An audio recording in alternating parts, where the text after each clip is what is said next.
How to make rainbow paper. What you'll need is one piece of paper towel, a series of markers in different colors, and a bowl with some water in it, about 1 centimeter's worth. First, fold your paper towel in half, like this.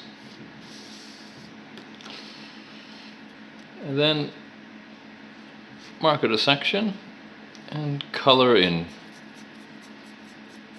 So we'll start with red, and we'll color this whole section in. Then move on to your next color.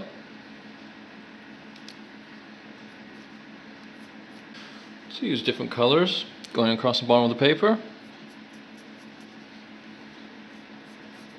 And there you go. Get the water, and we're just going to dip the edge of the paper in.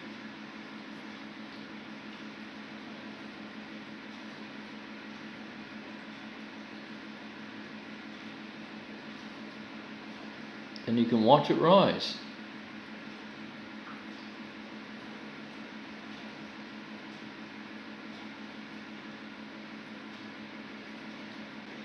And you can see it'll keep rising.